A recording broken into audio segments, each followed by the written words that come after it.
नमस्कार, आप देखना शुरू कर चुके हैं बनो अपना फाइनेंस मिनिस्टर। मैं हूं आपके साथ प्रशांत पांडे। हर दिन हम निवेश के नए नए तरीकों और आपकी जागरूकता के लिए प्रयासरत हैं। स्वदेश का यही मिशन है। और आज है बुधवार, यानी बुधवार का दिन होता है विमेन वेंसडे। जी हां, बुधवार का दिन खास तौर पे महिलाओं की फाइनेंशियल प्लानिंग को हम समर्पित करते हैं। हर बुधवार महिलाओं की फाइनेंशियल प्लानिंग के अलग अलग पहलुओं को आपके सामने रखते हैं। तो हर बुधवार की तरह महिलाओं के लिए आज का शो भी बेहद खास होगा। फटाफट से आपको बता देते हैं कि आज के शो में हम चर्चा किस बात की करने वाले हैं। तो आज के शो में महिलाओं की फाइनेंशियल प्लानिंग में हम चर्चा करेंगे इंश्योरेंस की। जी हां, इंश्योरेंस का महिलाओं को सुरक्षा कवच आखिर कितना जरूरी है, ये आज हम बातचीत करेंगे। क्या आपके पास है इंश्योरेंस का सुरक्षा कवच? आज फोकस रहेगा आधी आबादी की बीमा सुरक्षा पर। लाइफ इंश्योरेंस में महिलाओं की हिस्सेदारी, महिलाओं के लिए बचत, निवेश और बीमा मंत्र, आज के शो में हम इसके बारे में बातचीत करेंगे। तो विमेन वेंसडे में यह बहुत ही खास सेगमेंट होगा जिसमें महिलाओं की बीमा सुरक्षा पर फोकस होगा। इसके अलावा शो में होगा रिटायरमेंट प्लानिंग के लिए बेहतरीन निवेश फंड आखिर कैसे बनाएं। आपके सवाल जवाब में लिपटे हुए तमाम जो राय है वो हम आपके सामने रखेंगे। और कैसे 2024 यानी नए साल में आप अपना बैलेंस पोर्टफोलियो बनाएं, पोर्टफोलियो में कितने फंड रखें, कैसे चुने बच्चों की पढ़ाई संग रिटायरमेंट के लिए फंड। जी हां, तो ये आपको ध्यान रखना है।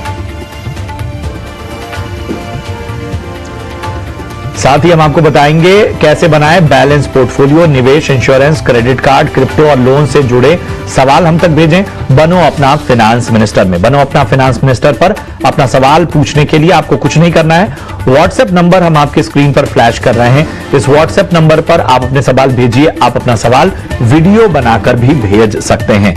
इसके अलावा यूट्यूब और फेसबुक के अलावा हमारे सोशल मीडिया प्लेटफॉर्म्स पर आप अपने सवाल कमेंट बॉक्स में भेज सकते हैं। हम आपके सवालों को शामिल करेंगे।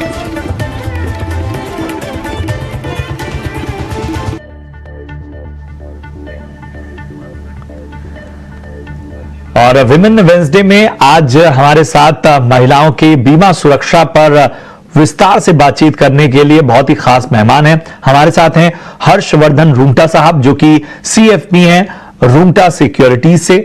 हर्षवर्धन सर, बहुत बहुत स्वागत आपका। नए वर्ष की ढेर सारी शुभकामनाएं आपको। आज विमेन वेंसडे है, महिलाओं के बीमा सुरक्षा की हम बात कर रहे हैं। तो जरा सबसे पहले बताएं कि कितना जरूरी है और कौन कौन से विकल्प महिलाओं के सामने होंगे अगर हम बीमा सुरक्षा को ध्यान में रखें। वेल प्रशांत, आपको भी नए साल की बहुत बहुत शुभकामनाएं। और ये बहुत अच्छी मुहिम है एक ईटी नाउ प्रदेश की, कि आप महिलाओं को लेके स्पेसिफिकली उनकी रिक्वायरमेंट्स के बारे में बात करते हैं। तो मैं बताना चाहूंगा, आपने जो टॉपिक छेड़ा है कि बीमा जो इंश्योरेंस है वो महिलाओं के लिए स्पेसिफिकली कौन सी लेनी चाहिए। तो देखिए, पहली बात तो बीमा अगर हम बात करें तो ये फाइनेंशियल प्लानिंग का पहला कदम है। First step of financial planning होता है कि आप सही मायने में, आप मेल हो या फीमेल हो, आपको बीमा सही मायने से लेना चाहिए। लेकिन जब हम महिलाओं की बात करते हैं स्पेसिफिकली, उनकी कई स्पेसिफिक चीजें होती हैं जिनको ध्यान में रखना पड़ता है। जैसे कैंसर है, अलग अलग टाइप के कैंसर आप देखें कि विमेन आर ससेप्टेबल। आप प्रेगनेंसी रिलेटेड कॉम्प्लिकेशंस देख सकते हैं, गायनोलॉजिकल प्रॉब्लम्स देख सकते हैं। तो आपको ये देखना है कि आप ये सारी जो हेल्थ इश्यूज हैं या लाइफ इंश्योरेंस या जनरल इंश्योरेंस रिक्वायरमेंट्स है, उसका आप कैसे पूरी करते हैं। तो 3 तरह की पॉलिसीज हैं जो हर महिला को लेनी चाहिए, अगर वो काम करके पैसे कमाती अर्निंग मेंबर है कि नहीं है। लेकिन 3 तरह की पॉलिसीज सभी महिलाओं को लेनी चाहिए। पहला है मेडिक्लेम। तो मेडिक्लेम बेसिकली क्या है, हम किस बात की बात करेंगे। मेडिक्लेम बेसिकली ये है कि आप जब कोई भी बीमारी होती है और आप हॉस्पिटल में भर्ती होते हैं, उसका ट्रीटमेंट लेते हैं, तो जो भी उसका खर्च आता है उसका आपको एक्चुअल कॉस्ट रीइंबर्समेंट मिलता है या कैशलेस होता है। जो भी जितना आपका एक्चुअल कॉस्ट है वो आपको मिलता है। इसे बेसिकली कहते हैं इंडेमनिटी टाइप पॉलिसी। दूसरी पॉलिसी जो होती है वो है क्रिटिकल इलनेस। तो क्रिटिकल इलनेस ये एक डिफाइंड बेनिफिट पॉलिसी है। इसमें आपका एक्चुअल खर्चा नहीं देखा जाता। आपको अगर कोई भी लिस्टेड बीमारी है तो लमसम पेमेंट कर दिया जाता है। उसके बारे में हम आगे और डिटेल में बात कर लेंगे। और तीसरी पॉलिसी जो लेनी है वो है आपको पर्सनल एक्सीडेंट, डिसेबिलिटी रिलेटेड। अगर कोई एक्सीडेंट रिलेटेड अगर कोई डिसेबिलिटी होती है तो उसमें आपके जो फाइनेंशियल लॉस होता है उसको कवर करने के लिए। इसके अलावा अगर कोई महिला गेनफुली एम्प्लॉयड है, विच मीन्स वो जहां पे काम करके वो इनकम जनरेट करती हैं, तो उन्हें एक टर्म इंश्योरेंस प्लान जरूर लेना चाहिए। तो 4 तरह की पॉलिसी लेंगे, 3 पॉलिसी जो है वो हर महिला को लेनी है, और टर्म प्लान जो है, जो चौथा है, वो अगर आप अर्निंग मेंबर हैं तो आपको लेना है। अगर हम इसे डिटेल में अगर थोड़ा समझने की कोशिश करें कि इंडेमनिटी बेस्ड पॉलिसी क्या है, जो हम मेडिक्लेम की बात कर रहे हैं, उसमें क्रिटिकल इलनेस, पर्सनल एक्सीडेंट, थोड़े थोड़े विस्तार में आपको बता दूं।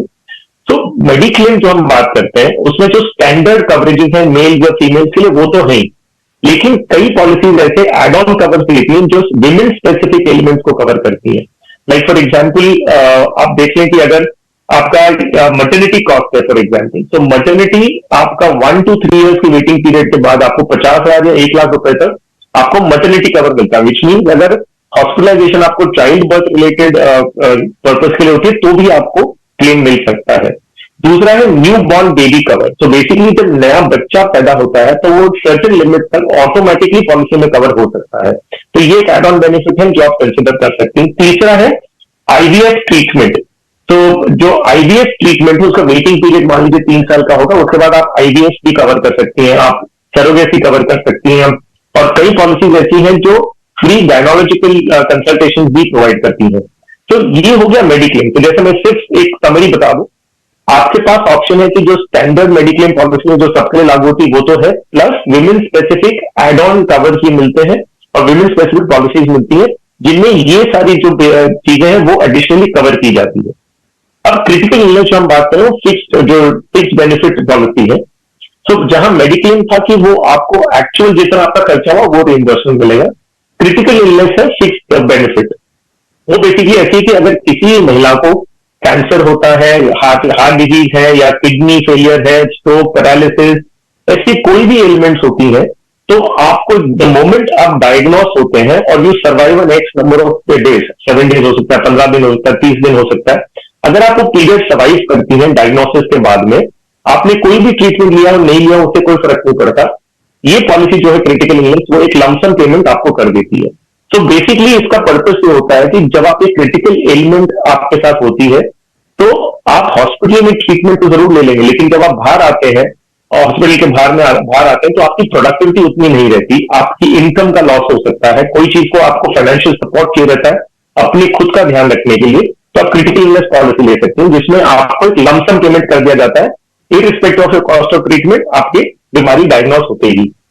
जो तीसरी पॉलिसी की बात कर रहे हैं वो है पर्सनल एक्सीडेंट। तो बेसिकली हम कहते हैं कि जो लॉस ऑफ इनकम या फाइनेंशियल सपोर्ट चाहिए रहता है in case of disability due to accident, तो ये पॉलिसी डिफाइंड बेनिफिट, वही फिक्स बेनिफिट पॉलिसी, आपने जो सम इंश्योर्ड लिया है उसमें जो टर्म्स है उस बेसिस पे आपको पेमेंट कर दिया जाएगा। तो इसके पॉइंट्स क्या होते हैं कि अगर मान लीजिए एक्सीडेंट की वजह से परमानेंट डिसेबिलिटी हुई, या टेम्परेरी परमानेंट डिसेबिलिटी हुई, या परमानेंट पार्शियल डिसेबिलिटी हुई, तो एक फिक्स लंप सम दे दिया जाता है जो आपके फाइनेंशियल सपोर्ट करता है। अगर आप गेनफुली एम्प्लॉयड हैं, विच मीन आप, जैसे मैंने कहा कि आप कहीं काम करती है और इनकम जनरेट करती है, तो आप अपनी पॉलिसी अपना जितना भी आपकी इनकम के बेसिस पे ले सकती हैं। अगर आप एक होम मेकर है जिसको हम कहते हैं थैंकलेसली एम्प्लॉयड, तो बेसिकली वो काम तो करते हैं लेकिन इनकम कुछ नहीं मिलती, तो अगर आप ऐसी कैटेगरी होम मेकर है तो भी आप ये पॉलिसी ले सकते हैं, लेकिन आपको अपने हस्बैंड के साथ में लेना होगा, जो हस्बैंड का कवर है उसका 50% कवर आपको मिलेगा। तो ये 3 तरह की जो बेसिक एसेंशियल पॉलिसीज है ये लेनी है, प्लस टर्म इंश्योरेंस अगर आप गेनफुली एम्प्लॉयड हैं जहां पे आप इनकम जनरेट कर दें तो आप टर्म इंश्योरेंस। यहाँ पे मैं थोड़ा रोकूंगा आपको हर्षवर्धन सर, मैं यहाँ पे रोकना चाहूंगा। अगर वर्किंग वुमेन है, और हम आजकल देख रहे हैं कि जो कंपनियां हैं वो भी इंश्योरेंस प्रोवाइड करती हैं, तो क्या इससे इतर एक अलग इंश्योरेंस लेना ठीक रहता है?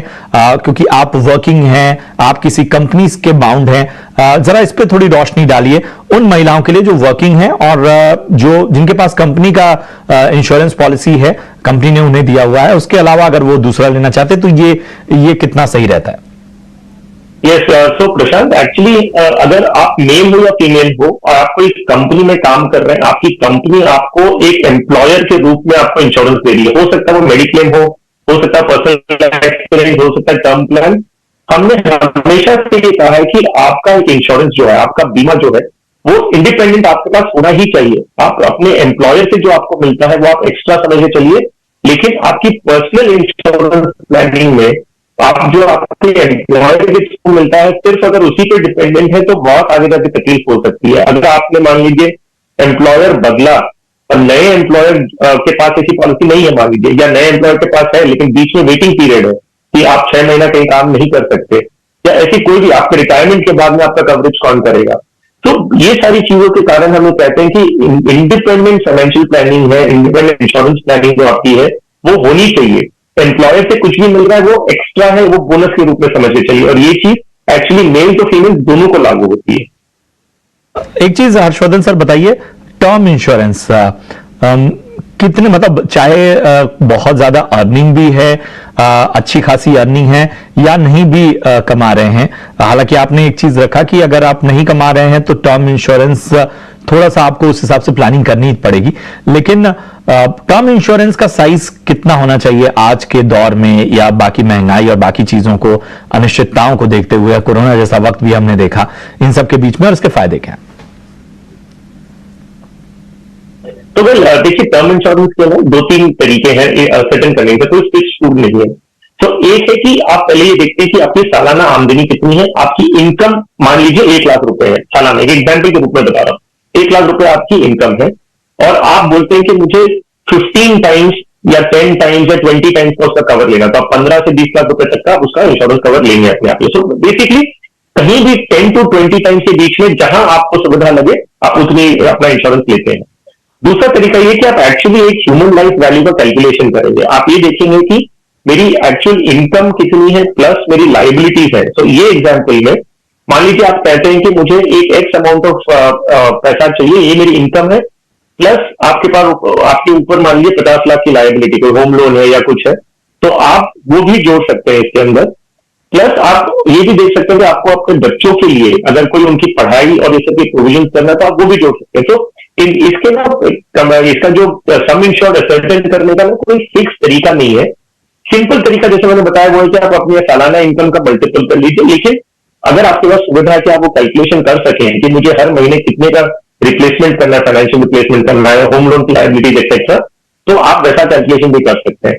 क्योंकि हर एक इंसान के पास वो ऑप्शन नहीं होता, तो हम कहते हैं कि आप अपनी जो भी सालाना इनकम है उसका 10 to 20 टाइम्स के बीच में आप अपना लीजिए।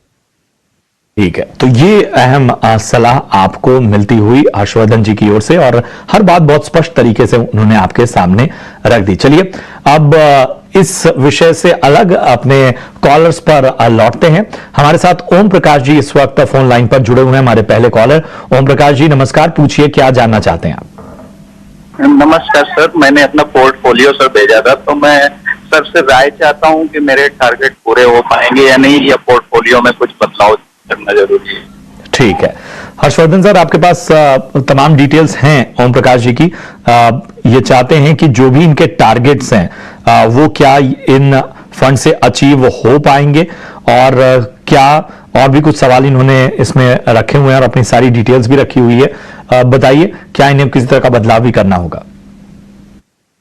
तो ओम प्रकाश जी आपका पोर्टफोलियो मैंने देखा, तो इसमें जो आपकी स्कीम्स है उसमें मुझे कोई भी बदलाव करने की जरूरत लग नहीं रही है। तो आपने 6 स्कीम में इन्वेस्ट कर रखा है और आपके पास आप महीने का 30,000 रुपए कर रहे हो, तो बहुत अच्छी तरह आपने डिवाइड किया है। तो मुझे नहीं लगता कि आपको अपने एग्जिस्टिंग पोर्टफोलियो में कोई भी बदलाव करने की जरूरत है। आपका जो allocation large cap, mid cap, multi cap जो आपके अलग अलग सेगमेंट्स में आपने कर रखा है वो ठीक है, उसमें कोई दिक्कत नहीं है।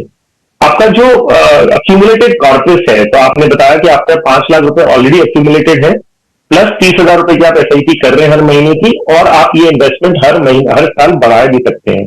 तो अगर ये सारे पहलुओं को मैं जोड़ूं और 12% से अगर हम इसे एक्सपोलेट करें कि आपकी जो रिक्वायरमेंट है, मान लीजिए 15 साल में आपको 1 करोड़ रुपया चाहिए आपके बच्चों की हायर एजुकेशन के लिए, फिर वापस 20 साल में आपको चाहिए, और फिर रिटायरमेंट के लिए 26 साल में चाहिए। तो अगर हम आपका एग्जिस्टिंग अक्यूमुलेटेड कॉर्पस प्लस 30,000 रुपए हर महीना प्लस जो इंक्रीमेंट आप आगे जाते हुए करेंगे, अगर हम सारी चीजों को जोड़े तो आपके जो लक्ष्य है वो हासिल हो जाने चाहिए। मुझे नहीं लगता कि उसमें कोई भी आपको दिक्कत आनी चाहिए। सिर्फ एक बात का ध्यान रखना है आपको, जैसे आपने कहा कि आप अपनी एसआईपी बढ़ाएंगे हर साल, तो वो चीज आपको ध्यान रखते हैं, डिसिप्लिन मेंटेन करिए। जैसा पोर्टफोलियो बनाया बहुत अच्छा बनाया है और आप इसे कंटिन्यू करिए, आपके लक्ष्य पूरे हो जाएंगे। ठीक है, तो ऐसे जागरूक निवेशक भी हमारे शो में आते हैं। देखिए फंड का चुनाव कितना अच्छा है, लक्ष्य को लेकर क्लैरिटी है, और इस वजह से हमारे एक्सपर्ट भी उनकी कहीं ना कहीं पीठ थपथपाते हैं। चलिए अगले कॉलर को जोड़ते हैं, और हमारे साथ रामकृष्णा रॉय हैं वेस्ट बंगाल से, हावड़ा से वो इस वक्त हमारे साथ जुड़े हुए हैं। रामकृष्णा जी नमस्कार, पूछिए क्या जानना चाहते हैं। नमस्कार सर, जी आवाज आ रहा है सर? जी जी आवाज आ रही है, आप पूछिए क्या जानना चाहते हैं। मैं 16,000 रुपये SIP करूंगी मेरा बच्चा के लिए, और 30 साल के 30 साल के लिए। ठीक है, तो मैं एक्टिव का पैसिव जाऊं, जरा एडवाइस कीजिए।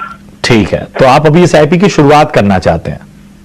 हाँ, शुरुआत करना चाहता हूँ। ठीक है, ठीक है। कोई लक्ष्य, कोई अमाउंट आपने फिक्स किया है कि इतना आपको 16 वर्षों में चाहिए, 30 वर्षों में चाहिए? करीबन 10 करोड़।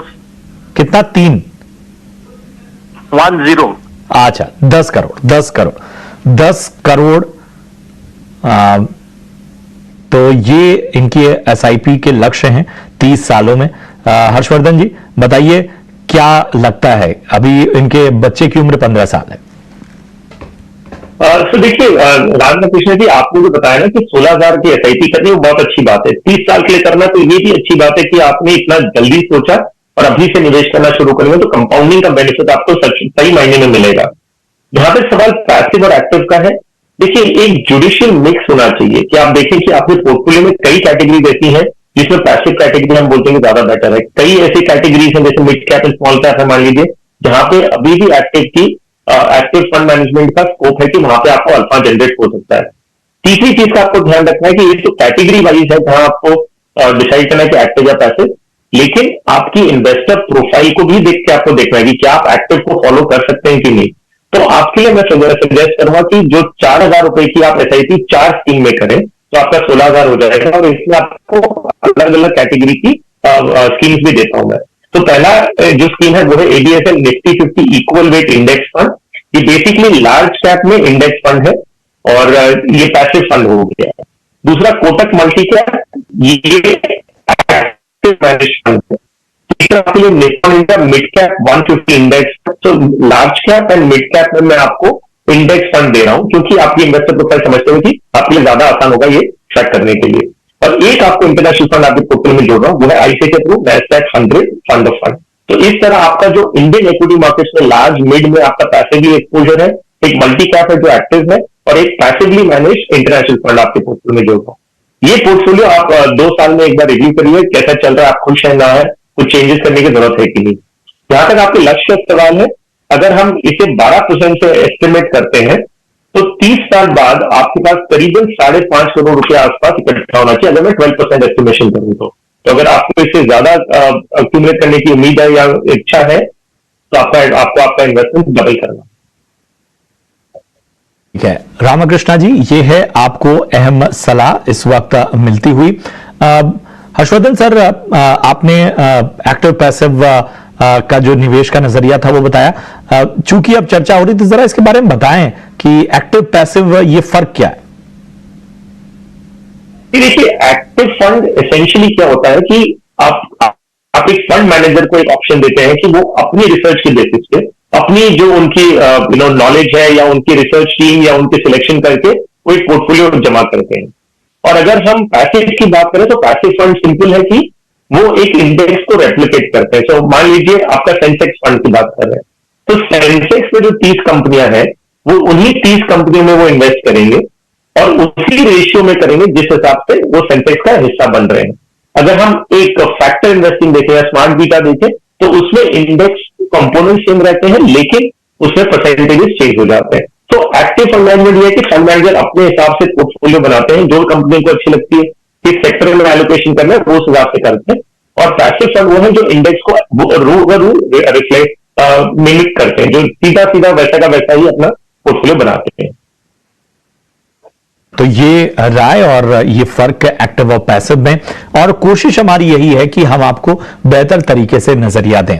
हमारे साथ इस वक्त अगली जो कॉलर हैं वो मानसा हैं, जो कि हमारे साथ जुड़ी हुई हैं। मानसा जी नमस्कार, पूछिए क्या जानना चाहती हैं आप। और एक चीज तो पहले बताइए कि आप देश के किस हिस्से से बातचीत कर रही हैं, और फिर अपने सवाल के बारे में बताएं।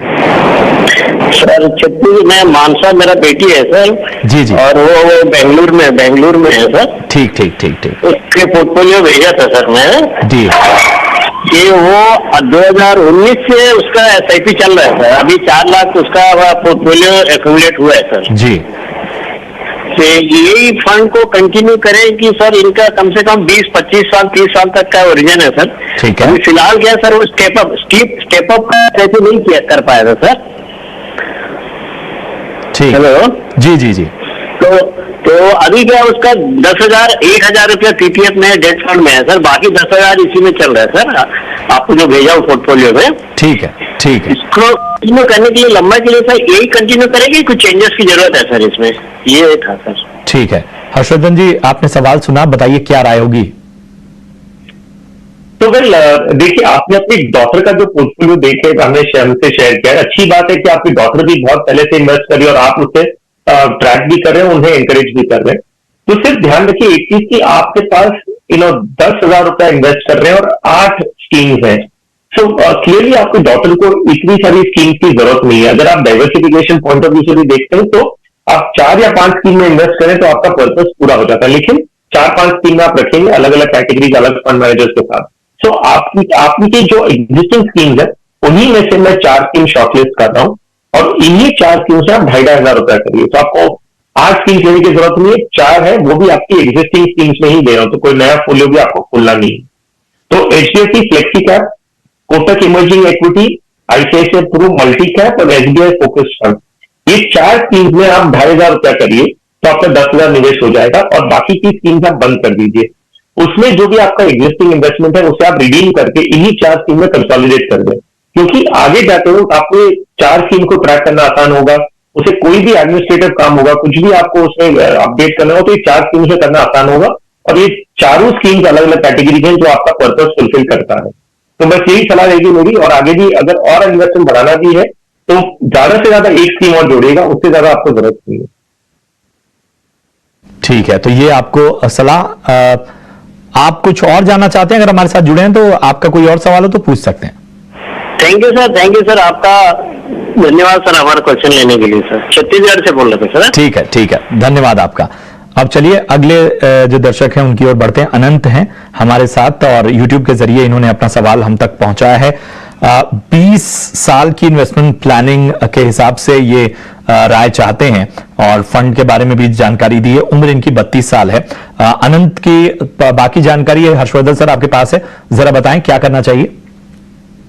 तो देखिए प्रशांत, इनका जो सवाल है ना, वो कहते हैं कि 6,000 रुपया महीने का कर रहे हैं हम, और वो कितना एक्सपेक्ट कर सकते हैं 20 साल बाद। तो पहली बात कि अगर हम ये 6,000 को 12% से कैलकुलेट करें तो इनको करीबन 60 लाख रुपए 20 साल बाद एक्सपेक्ट कर सकते हैं अपने पोर्टफोलियो से।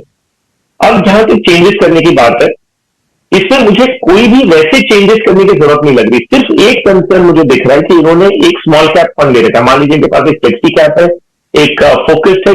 फोकस्ड और फ्लेक्सी कैप में इन्वेस्टमेंट ऑब्जेक्टिव मैंडेट सेम रहता है, सिर्फ है कि फोकस फंड में 25 से 30 कंपनियां में ही इन्वेस्ट होता है। बट हालांकि उनका जो इन्वेस्टमेंट मैंडेट होता है वो है फ्लेक्सी कैप कैटेगरी का।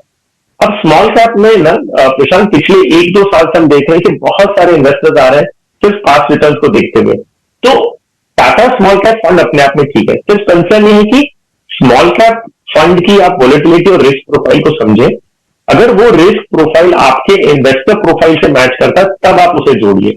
अगर आप सिर्फ रिटर्न देख रहे हैं कि स्मॉल कैप ने बहुत अच्छा रिटर्न दिया लेकिन वो आपकी रिस्क प्रोफाइल से मैच नहीं करता, तो आगे जाके जब मार्केट वोलेटाइल होता है या मार्केट गिरता है तब आपको उस समय उसकी तकलीफ दिखने लगेगी। तो मेरा सुझाव ये रहेगा कि स्मॉल कैप ऐड करिए, कोई दिक्कत नहीं है। सिर्फ समझिए कि क्या आप स्मॉल कैप के लायक हैं, क्या आपको वो स्कीम की वोलेटिलिटी समझ में आती है। अगर नहीं आती है तो आप एक नॉच ऊपर जाके मिड कैप में कर सकते हैं या आप उसके ऊपर एक फ्लेक्सी कैप रूट ले सकते हैं। तो इनके पास फ्लेक्सी कैप ऑलरेडी है। अगर ये स्मॉल कैप की निटिग्रिटीज को नहीं समझ रहे हैं तो ये स्मॉल कैप को बंद करके ये फ्लेक्सी कैप में अपना इन्वेस्टमेंट बढ़ा सकते हैं। अगर ये कंफर्टेबल है, स्मॉल कैप समझते हैं, स्मॉल कैप को उसकी वोलेटिलिटी को समझते हैं और उन्हें एक्सेप्ट कर सकते हैं, तो बेशक टाटा स्मॉल कैप में वो कंटिन्यू करें, उसमें कोई दिक्कत नहीं है। तो ये सलाह अनंत जी आपको मिलती हुई विस्तृत तरीके से। चलिए अब सवाल के सिलसिले को यहीं रोकना होगा और अब हम आ चुके हैं अपने कार्यक्रम के खास सेगमेंट गुरु मंत्र में।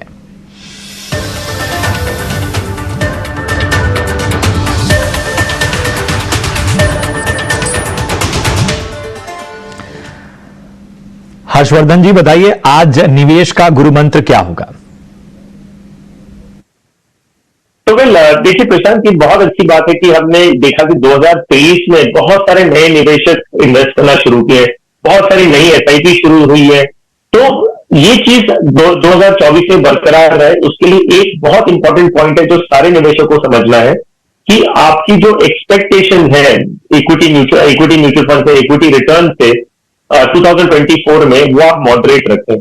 आपका 2023 में लार्ज कैप ने मान लीजिए 20% रिटर्न दिया, मिड कैप ने करीबन 40-45% दिया है, स्मॉल कैप ने करीबन 50% आसपास रिटर्न दिया है। तो अगर आप यही एक्सपेक्टेशन से 2024 में जा रहे हैं तो शायद आप निराश हो सकते हैं। इक्विटी मार्केट ये बहुत केपेबल है करना कि एक साल आपको 20-30% रिटर्न मिल रहा है और अगले साल या तो 0% या तो माइनस में भी जा सकता है, या आपको सिर्फ 5-10% का रिटर्न मिले। ये बहुत नॉर्मल है इक्विटी मार्केट में कि आपको इनकंसिस्टेंट बोल लीजिए या किस तरह का वेरिएबल रिटर्न आपको मिलता रहे। अगर आप ये चीज सुन के और समझ के अगर मार्केट में आ रहे हैं तो आप बने रहेंगे और अच्छी तरह डिसिप्लिन से वेल्थ क्रिएशन की जर्नी पे रहेंगे। तो ये बहुत जरूरी है कि 2024 में आप अपनी रिटर्न एक्सपेक्टेशन जो है उसे मॉडरेट रखें। इसे मान लें कि जरूरी नहीं है कि आपको जो पास्ट में रिटर्न मिला वही आपको अगले साल मिलेगा, और आपके पास अगर पोर्टफोलियो रियलाइन करने की अपॉर्चुनिटी है तो कर लीजिए। अगर आपका स्मॉल कैप में ज्यादा है और लार्ज कैप में कम है, मिड कैप में अगर मिस अलाइंड है तो आप उसको प्लीज अलाइन कर लीजिए अपने रिस्क प्रोफाइल के साथ में। तो ये सारी चीजों को ध्यान रखते हुए आप 2024 की अपनी इन्वेस्टमेंट जर्नी शुरू करें और लंबा टाइम पीरियड रखें ताकि आप वेल्थ क्रिएशन में रियल फायदा उठा सकें। तो ये गुरु मंत्र आपके लिए आता हुआ हर्षवर्धन जी की तरफ से। बहुत बहुत शुक्रिया करेंगे हर्षवर्धन सर हमसे जुड़ने के लिए और निवेश के नए नए तरीकों और खासतौर पर महिलाओं की निवेश की और बीमा सुरक्षा पर बातचीत करने के लिए। फिलहाल इस शो में इतना ही, लेकिन इस ब्रेक के बाद आपके लिए हम खास एक्सपर्ट की बातचीत की सीरीज लगातार ला रहे हैं नए साल में, तो वो देखना बिल्कुल मत भूलिए। नमस्कार।